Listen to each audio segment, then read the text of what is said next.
Hello everyone, welcome back to the channel Varnak Language Classes. How are you all? I'm fine over here. I'm back with another video for the class 12 board examination series, and in this video we'll be covering the chapter Going Places by A.R. Barton. Now A.R. Barton is a writer who belongs to Zurich, but he writes in English. और इस chapter में in the Going Places he has talked about two very basic and very common things. First one is adolescent fantasizing and second one is hero worship. Adolescent fantasizing वो जब आप एक ऐसी as में होते हो, अपनी टीनेज में होते हो, और तब आपका माइंड सपने बहुत देखता है, बहुत सपने बुनता है, अलग अलग जगहों पे आपकी फैंटेसीज होती हैं, आपके सपने होते हैं, आपके डिजायर्स होते हैं, तो उनको ये समझा रहा है चैप्टर। और एक तरफ बात हुई है हमारे हीरो वर्शिप की, मतलब कि जितने भी लोग जिसके भी पंखे होते हैं, पंखे से मेरा मतलब फैंस होते हैं, ये हीरो वर्शिप जो है, आप जिसके भी फैन हो आप उनको एक तरीके से अपना आइडल मान लेते हो, अपना एक हीरो मान लेते हो, और आपकी पूरी वर्ल्ड उन्हीं के अराउंड रिवॉल्व करती है। कुछ इसी बारे में बात हुई है चैप्टर में। जो हमारे कैरेक्टर्स हैं वो हैं सोफी, जैंसी, जॉफ, डेरेक एंड हमारा डैनी केसी, और साथ ही साथ सोफी के फादर एंड मदर की भी बात हुई है इस चैप्टर में। तो चलिए स्टार्ट करते हैं चैप्टर विदाउट एनी डिले। सबसे पहले जो स्टोरी स्टार्ट होती है उसमें सोफी और जानसी घर जा रहे हैं, दे आर वॉकिंग, और जाते जाते ये लोग बात कर रहे हैं। अब सोफी जो लड़की है वो बहुत ज्यादा फैंटेसाइज करती है अपनी लाइफ को, बहुत सारे उसके डिजायर्स हैं, फैंटेसीज हैं जो वो मन ही मन बुनती रहती है। ऑन दी अदर हैंड जानसी थोड़ी प्रैक्टिकल है। जानसी जानती है इस बात को कि सोफी को सपने देखना बहुत पसंद है, और वो थोड़ा शांत रहती है, उसकी बातों को सुनती है और हर बार एक लॉजिक के साथ में उसको जवाब देती है।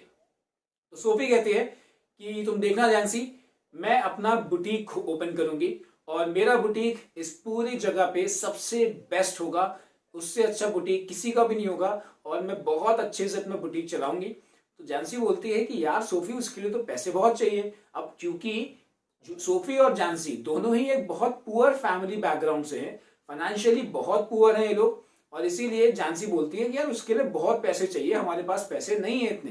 तो सोफी बोलती है हाँ तो कोई नहीं, पहले मैं मैनेजर बन जाऊंगी, मैनेजर बन के अपने पैसे बना लूंगी, सेव कर लूंगी, और उसके बाद में बुटीक ओपन कर दूंगी। तो जानसी बोलती है कि यार इतना ईजी थोड़ी ना है, हलवा थोड़ी ना है कि बस तुम जो चाहोगी वो बन जाओगी। ऐसा तो फिलहाल टीनेज में सभी को लगता है कि हम जो चाहेंगे हम वो कर लेंगे, लेकिन धीरे धीरे by the time passes by तब जाके थोड़ा समझ में आता है कि हर चीज कर पाना पॉसिबल नहीं है। आप कुछ चीजों में बहुत अच्छा कर सकते हो, कुछ में कम अच्छा कर पाते हो।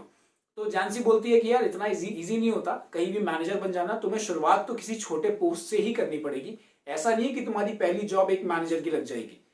साथ ही साथ जो हमारी सोफी है वो कहती है हाँ तो कोई नहीं, मैं एक्ट्रेस बन जाऊंगी, मैं एक्ट्रेस बनूंगी, मैं फैशन डिजाइनर बनूंगी, मैं इस तरह अपने पैसे बना लूंगी, उसके बाद में मैं अपना बुटीक ओपन कर लूंगी, क्या जा रहा है, सब हो जाएगा आराम से। तो जानसी बोलती है see it's not that easy, और कहने सुनने में बहुत आसान लगता है लेकिन करने में उतना इजी नहीं होता।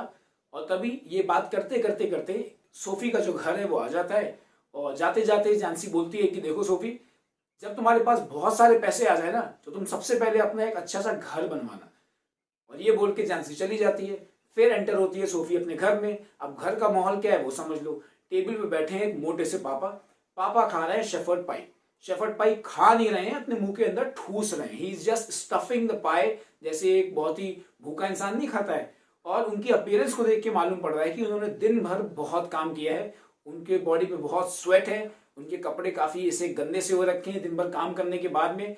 और साथ ही साथ वहां पे उनकी मम्मी है जो किचन में सिंक के पास में हल्का सा बेंड होके, स्टूप होके काम कर रही है।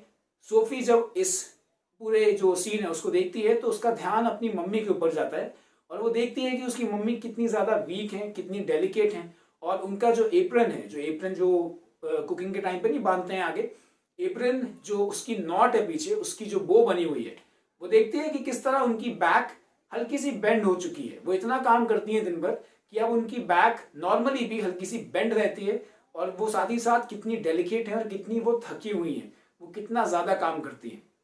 उसके बाद में सोफी को वहां पे थोड़ी घुटन होने लगती है, क्योंकि पूरे घर में थोड़ा सा धुआं भरा हुआ है, क्योंकि खाना बन रहा है तो उसका धुआं भरा हुआ है।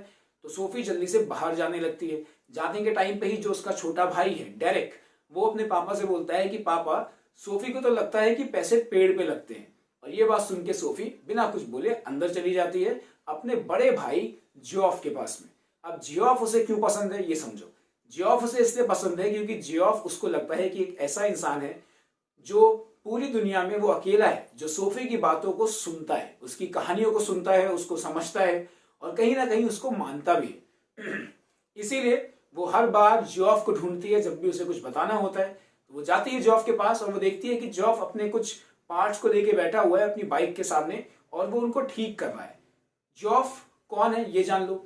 जियोफ का कॉलेज को खत्म हुए लगभग 3 साल हो गए हैं और अब वो एक अप्रेंटिस की तरह एक मैकेनिकल शॉप पे काम करता है। सोफी थोड़ा बहुत जेलस भी है उससे क्योंकि उसको लगता है कि जियोफ को रोज शहर से अपनी फैमिली से काफी दूर जाने को मिलता है, नए नए लोगों से मिलने को मौका मिलता है उसको, और वो ये एक्सपीरियंस कभी शेयर नहीं करता आके। और इसीलिए वो जलती है क्योंकि वो चाहती है कि वो एक्सपीरियंस उसको भी पता चले, वो भी जाने कि ये एक्सपीरियंस क्या है, बट जियोफ उसे बताता नहीं है। तो वो इमेजिन करती है अपने भाई को और उसकी जो बढ़िया सी लाइफ चल रही है घर के बाहर, वो उसको इमेजिन करती है और ये इमेजिन करके वो थोड़ा सा जेलस हो जाती है। फिर वो जाती है जियोफ के पास में और वो जियोफ को बोलती है कि यार भाई मुझे ना एक बात बतानी है। वो कहता है क्या? वो कहती है कि आज मैं डैनी केसी से मिली।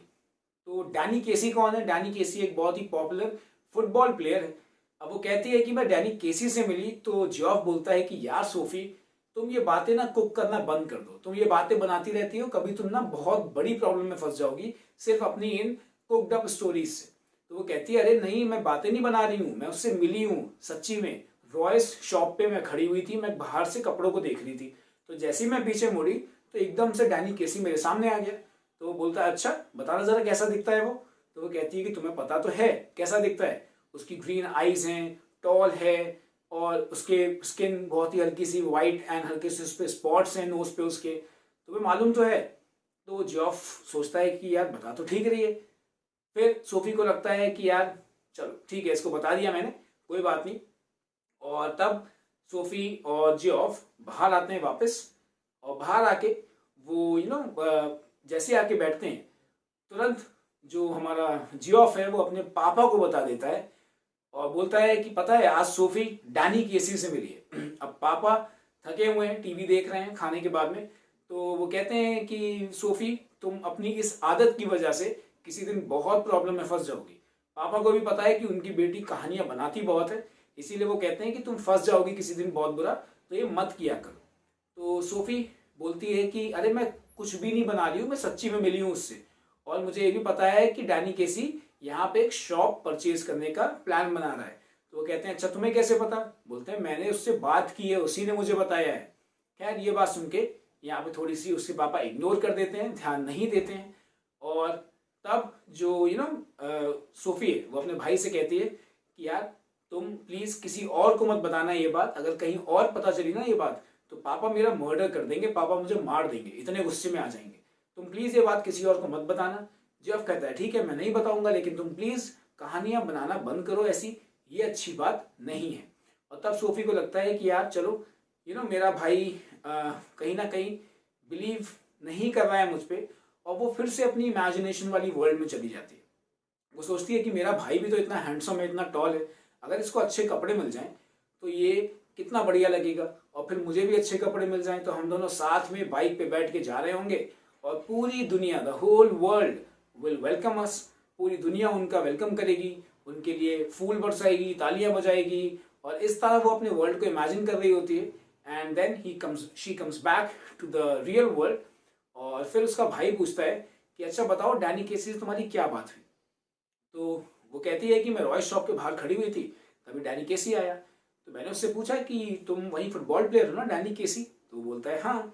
और फिर वो बताती है कि मैंने उससे कहा कि मेरा एक भाई भी है डेरेक, और वो तुम्हारा बहुत बड़ा फैन है, और अगर तुम अपना ऑटोग्राफ दे दोगे तो उसे बहुत खुशी होगी। तो प्रॉब्लम ये थी कि ना तो पेन डैनी केसी के पास में था और ना ही मेरे पास था, तो उसने मुझसे वादा किया है कि मैं उससे अगली बार जब मिलूंगी तो वो मुझे ऑटोग्राफ देगा। और ये बात सुन के जॉब बोलता है कि हाँ हाँ जरूर, क्यों नहीं, तुम्ही से तो मिलने आएगा, वो इतना बड़ा फुटबॉल प्लेयर, उसके पास में कमी होगी लोगों की, फैंस की लाइन लगी रहती है उसके पीछे, वो तुमसे क्यों बात करेगा? तो वो कहती है कि अरे मैंने उससे पूछा भी, तो वो उसने कहा कि वो ना ज़्यादा लोगों से बात नहीं करता, वो थोड़ा सा रिजर्व टाइप का है और इसीलिए वो मुझसे बात कर रहा था। तो जियोफ ये बात सुन के जब सुन लेता है तो सोफी को लगता है कि चलो मेरे भाई को ये तो बिलीव हो गया ना कि अब मैं उससे सच में मिली थी। खैर ये बात खत्म होती है। बाद में जब सोफी जानसी से मिलती है, क्या हुआ कि इनका फुटबॉल मैच था, ठीक है। इनकी फैमिली में एक कस्टम था कि भाई हर एक फुटबॉल मैच को देखने जाना है। तो ये जब देखने गए तो इनकी मम्मी पापा मतलब बैठे हुए हैं अलग, और इनका जो भाई है वो अपने दोस्तों के साथ में अलग बैठा हुआ है जियोफ। और उस मैच में डैनी केसी खेल रहे थे और उन्होंने एक गोल मारा और टीम जीत गई। तो ये बात को देख के ऑलरेडी काफ़ी हाइप्ड अप था सब कुछ, काफ़ी इंजॉय कर रहे थे सब लोग। और जब लौट रहे थे ये लोग तो लौटते टाइम बातें भी हो रही थी कि डैनी केसी आने वाले टाइम का सबसे बड़ा प्लेयर बनेगा। तो उस टाइम पे सोफी अपने मन ही मन खुश हो रही थी कि अरे वाह, ये तो मेरा हीरो है, ये मेरा आइडल है, और ये मेरा इसको मैं इतना आइडलाइज करती हूँ और लोग इसकी इतनी तारीफ कर रहे हैं। खैर जब घर आते हैं उसके बाद में जब ये जानसी से मिलती है तो जानसी बोलती है कि सोफी तुम क्या बता रही थी वो कि तुम डैनी केसी से मिली। अब ये बात सुन के सोफी को लगता है कि यार इसको कहाँ से मालूम पड़ी। तो उस टाइम वो जानसी बताती है कि एक्चुअली तुम्हारे भाई जॉफ ने मेरे भाई को बताया और मेरे भाई ने मुझे बताया कि तुम डैनी केसी से मिली हो। तो उसे बड़ा गुस्सा भी आता है कि यार ये बात मेरे और मेरे भाई के बीच में रहनी चाहिए थी, मेरे भाई ने इसको क्यों बता दी। फिर वो पूछती है कि अच्छा तो और क्या बताया उसने। बोला नहीं, उसने बस यही बताया कि तुम डैनी केसी से मिली थी, बाकी तो और कुछ भी बात नहीं हुई ऐसी। तो उसको लगता है कि चलो ठीक है, एटलीस्ट डिटेल में तो नहीं बताया इसको। बट फिर भी वो बहुत गुस्सा थी कि उसके भाई ने सबको बता दिया ये बात, क्योंकि उसके हिसाब से it was a Sophie Geoff thing, not a Sophie Jancy thing. फिर वो ऐसी बात कर रहे होते हैं और डर उसके मन में ये होता है कि यार जानसी ना एक ढोल है। ढोल समझते हो, किसी को कोई बात बताओ और वो पूरे हर जगह वो बात को फैला दे, उस बात को बता दे। तो उसको ये डर था कि यार जानसी ना सबको बता देगी और फिर ये बात पूरी की पूरी फैल जाएगी। तो सोफी बोलती है कि जानसी प्लीज तुम किसी को बताना मत।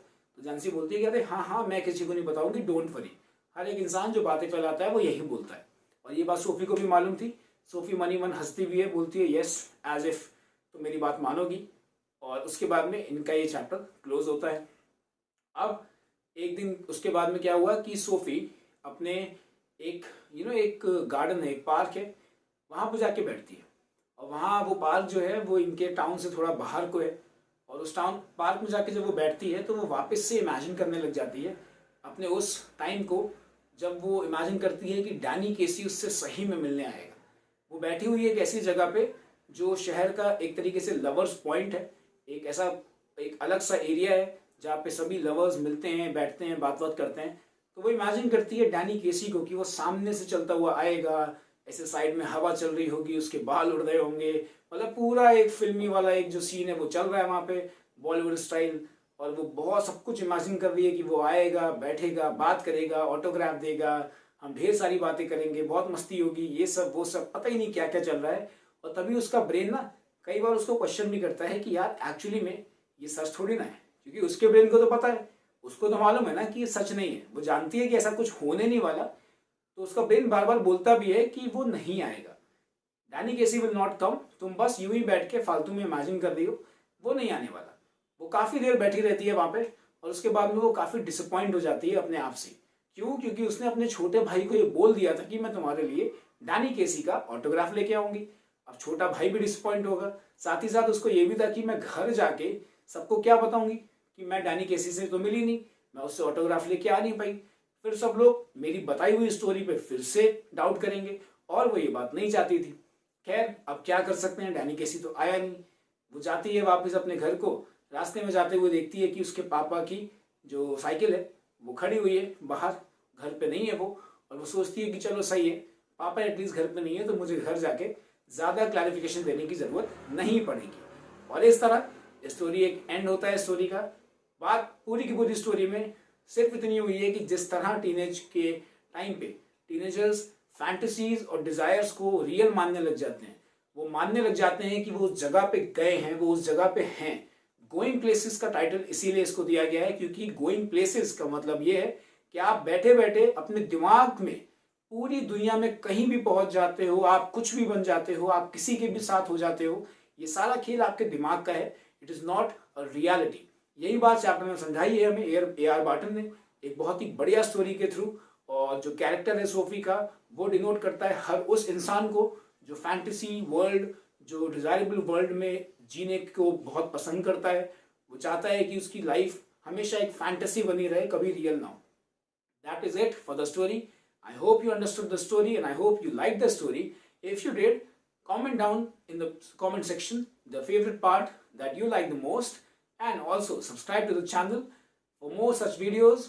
12th का पूरा सिलेबस आपको मिल जाएगा यहीं पे, साथ ही साथ सारे सेक्शंस, चाहे वो रीडिंग का हो चाहे वो राइटिंग का हो, एंड हमारी पूरी प्रिपरेशन बोर्ड की इसी चैनल पे आपको एक साथ मिलेगी। तो चैनल से जुड़े रहिए, मुझसे जुड़े रहिए और मैं आपसे जुड़े रहूंगा। Thank you for watching. I'll see you in another video. Till then, bye bye.